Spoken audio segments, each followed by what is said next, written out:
Certaines personnes sont nées oratrices, la plupart ne le sont pas. Par conséquent, vous n'êtes pas le seul à dire que vous n'aimez pas faire des discours et parler devant un large public. Le trac est inévitable, les acteurs sont toujours nerveux à un certain degré avant chaque pièce. Vous pensez peut-être que votre carrière n'implique pas de parler en public. Eh bien, c'est là que vous vous trompez, car quel que soit votre métier, l'art oratoire finira par entrer en jeu d'une manière ou d'une autre. Cette étape se concentre donc sur l'importance de l'art oratoire dans notre vie quotidienne et sur certains aspects spécifiques du processus de communication.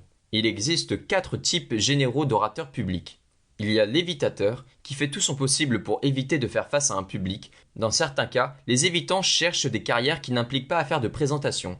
Il y a le résistant, qui a peur lorsque l'on lui demande de parler, et cette peur peut être une force. Les résistants n'aiment peut-être pas parler en public, mais ils n'ont pas le choix. Quand ils parlent, ils le font avec beaucoup de réticence. Il y a l'accepteur, qui peut faire des présentations mais qui n'est pas très enthousiaste à l'idée de les faire. Les accepteurs font occasionnellement des présentations, et parfois, les présentations peuvent être très convaincantes et satisfaisantes. Et enfin, il y a le chercheur, qui cherche toujours des occasions de parler. Les seekers comprennent que l'anxiété peut être un stimulant qui alimente l'enthousiasme pendant les présentations.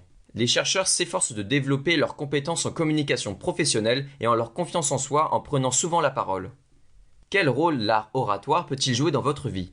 Le succès dans la prise de parole en public peut vous ouvrir tout un monde d'opportunités. Il peut élargir vos horizons grâce au développement personnel, à l'influence et aux avancées dans votre profession.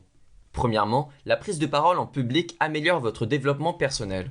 Dans la hiérarchie des besoins d'Abraham Maslow, la réalisation de la valeur personnelle de l'homme occupe la première place. Faire des discours aide l'orateur à prendre conscience de sa valeur personnelle grâce à la satisfaction qu'il éprouve lorsqu'il fait un bon discours.